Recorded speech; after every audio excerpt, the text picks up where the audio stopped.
Good morning. এই যে সকাল সকাল শুরু হয়েছে এই সুন্দর গাছগুলো দেখে। গাছে একদম ভরে ফুল এসছে, সাদা রঙের কাগজ ফুল আমার খুব প্রিয়। গাছটা যখন এনেছিলাম তখন অল্প অল্প ফুল ছিল, কিন্তু এখন দেখুন কত ফুল হয়েছে, দেখতে এত সুন্দর লাগছে কি বলবো।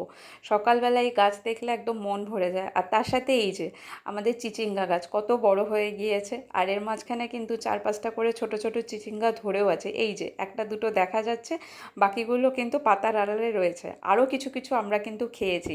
সত্যি বলতে খুব খুব ভালো স্বাদ। আর এর পুরো ক্রেডিটটাই কিন্তু আমার বাবার। সত্যি বলতে আমি এই গাছ মানে ছাদে গিয়ে যে গাছ করব সেই ব্যাপারটা আমার খুব একটা নেই। এই সমস্ত বাগানের দায়িত্ব পুরোটাই বাবার, এবং খুব সুন্দর হয় গাছপালা, ফুল যা দেখছেন সমস্তটাই খুব সুন্দর হয়। আর নিজেদের গাছ তো তাই জন্য হয়তো আবেগ অনেক বেশি।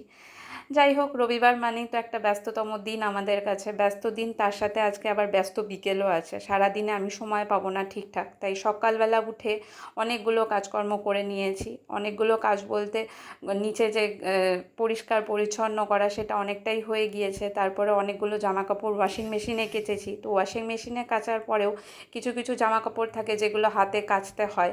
যেমন বাসি জামাকাপড় ছাড়লাম, এক্ষুনি ছাড়লাম, সেটা তো আর ওয়াশিং মেশিনে দেওয়া সম্ভব নয়। বা মেঘা দুইবার হয়তো সকাল থেকে ঘামের জামা ছাড়লো, সেটা তো আর দেওয়া সম্ভব নয় ওয়াশিং মেশিনে। তো সেটাই এই যে হাতে কেচে নিলাম। আর দুই দিকে ভরে একদম জামা কাপড় মেলা আছে। রোদ উঠেছে বলে একদম সুন্দর করে এই কাজগুলো করে নিলাম। কিছুক্ষণ পরেই তো আবার বেরিয়ে যেতে হবে, তো তখন তো সময় থাকবে না। আর বিকেলে যেহেতু একদম সময় থাকবে না, তাই সকালবেলা উঠেই আজ কাজকর্ম লেগে পড়েছি। ধীরে ধীরে এই সমস্ত কাজকর্ম করে নিয়ে এবার নিচে যাব। নিচে গিয়ে দেখি বিছানাপত্র গুছাতে হবে, আরও অনেকগুলো কাজ পড়ে আছে, সেই কাজগুলো করার পরে ওকে নিয়ে বেরোতে হবে। তো এবার ধীরে ধীরে বলতে বলতে এই যে নিচেই চলে এসেছি, বিছানাপত্র একদম গুছিয়ে নিয়েছি। এবার বালিশগুলো খুব সুন্দর করে গুছিয়ে নেব। বালিশ একটু ঝেড়ে নিয়েছি, ঝেড়ে নিয়ে সুন্দর করে তারপরে পেতে দেব। আর আমাদের এখানে যা গরম পড়েছে না, হয়তো যেদিন বৃষ্টি হচ্ছে সেদিন যে সময়টুকু বৃষ্টি হচ্ছে সেই সময়টুকু কিছুটা ঠান্ডা লাগছে, বাকি সময়টা কিন্তু একদমই ঠান্ডা লাগছে না। সেই এসি চালাতেই হচ্ছে। সেই ভ্যাপসা গরমের কিছুটা কাটলে আবার সেই ভ্যাপসা গরম পড়ছে। তো এইভাবেই চলছে। আর এই যে আমিও রেডি হয়ে নিয়েছি একেবারে, বিছানাপত্র গুছিয়ে নেব। গুছিয়ে নেওয়ার পরে এবার গাছে জল দেব। এই গাছে জল মানে 3-4 বার গাছে জল দিতে হচ্ছে। তার কারণ এই যে এই গাছগুলোতে শুধু তো জল দিই, জল আর মাটি, এখানে কোনো সার টার দেওয়া থাকে না। তো 3-4 বার জল দিলে অন্ততপক্ষে গাছগুলো একটু সতেজ থাকে। আর পশ্চিম দিকের বারান্দা, তাতে টানা রোদ পড়ছে, কি বলবো বলুন। আমাদের বাড়ি তো পশ্চিমমুখী, তো পশ্চিমমুখী এই বারান্দাটায় টানা রোদ পড়ে। যদিও আমরা দুপুরবেলা এই জায়গাটাকে একটু পর্দা টর্দা দিয়ে ঢেকে দিই, ছায়া করি, কিন্তু 11টার সময় তো সম্ভব না। তো সব কাজ করে এই যে ওকে নিয়ে বেরিয়ে পড়েছি। ওকে পড়তে দিয়ে এবার নিজেও আমি চলে যাব বাজারে। বাজারে বলতে মুদি দোকানে যাব আর কি, কিছু জিনিসপত্র কেনার আছে। আর এই দেখুন আমাদের এখানে সুন্দর একটা বিশ্ব বাংলার পার্ক বানিয়েছে। এই যে মুদি দোকানে আমি চলেও এসেছি, দাঁড়িয়েও আছি। কিছুক্ষণ পরে শেয়ার করছি ফিরে কি কি নিলাম। গুড নুন, ফিরে এসেছি বাড়িতে। বাড়িতে ফিরে এসে একদম স্নান টান করে নিয়ে ফ্রেশ হয়ে নিয়েছি।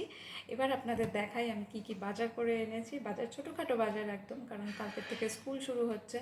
তো 3-4 দিন গ্যাপের পরে স্কুল শুরু হচ্ছে, তো টিফিন আবার কিছু কিনেছি। কিছুই না, খুব সামান্য কিছু কিনেছি, তা সেটাই শেয়ার করি। সেটাই কিনতে গেছিলাম অ্যাকচুয়ালি। এক পাউরুটি কিনতে গিয়ে আমি বহু জায়গায় ঘুরেছি, দোকানে নেই পাউরুটি। এই দোকানে আছে তো ওই দোকানে নেই, ওই দোকানে আবার যে দোকানে আছে সেখানে ডেট হয়তো মানে আজকে কিনলে কালকে শেষ, এরকম। তো একদম বাজারে চলে গিয়েছিলাম। বাজারে গিয়ে যে জায়গাটায় আগে কিনি রেগুলার, বাজারে গেলে যে দোকান থেকে, সেখানেই একমাত্র ঠিকঠাক পেয়েছি। তা দেখাই সেখান থেকে কী কিনে আনলাম। আর এখন একদম আমি স্নান টান করে ফ্রেশ হয়ে নিয়েছি। আজকে বিকেলবেলা একটা জায়গায় বেরোনোর আছে, তখন তো রেডি হবই, তখন বলবো যে কোথায় যাচ্ছি কী করছি। তো আপাতত দেখাই কী কী কিনেছি। এই যে এই জিনিসগুলোই কিনেছি, দুটো লাভ বাইট কেক, দুটো লস্যি, একটা ক্যাপসিকাম, একটা ছোট্ট পাউরুটি।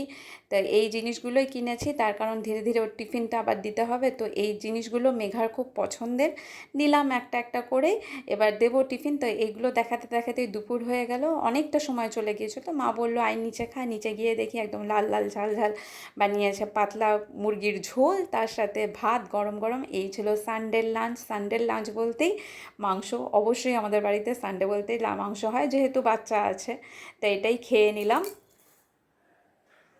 গুড আফটারনুন, 5:30 বাজে। রেডি হয়ে নিয়েছি, এই যে একদম রেডি হয়ে নিয়েছি। এখন আমি একাই যাচ্ছি, মেঘা আর যাচ্ছে না।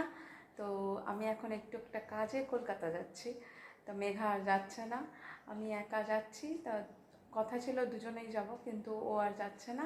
যাই হোক, আপাতত আমি এখন বেরোই, 5:30 বাজে, 7টা নাগাদ একটা কাজ আছে। ধীরে ধীরে চলুন, পরে আবার দেখা হচ্ছে।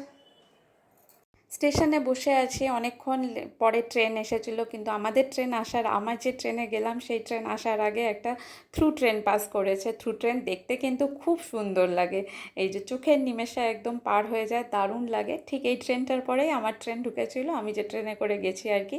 তো এই দেখুন, গন্তব্যে পৌঁছেও গেছি, ধীরে ধীরে হেঁটে হেঁটে যাচ্ছি। আসলে একটা কাজে গিয়েছিলাম একজনের বাড়িতে, একটা টিউশনের ব্যাপারে কথা বলতে।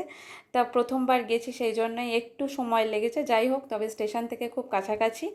আর ধীরে ধীরে এখন যাই। এই ছিল আজকের ছোট্ট একটু ব্লগ। খুব ক্লান্ত হয়ে পড়েছিলাম, তারপরে আর শ্যুট করার ইচ্ছা হয়নি। তো আপাতত এইটুকুই ছিল আমার সানডে ব্লগ। কেমন লাগলো অবশ্যই জানাবেন এবং সাবস্ক্রাইব করবেন আমার চ্যানেল অবশ্যই। টাটা।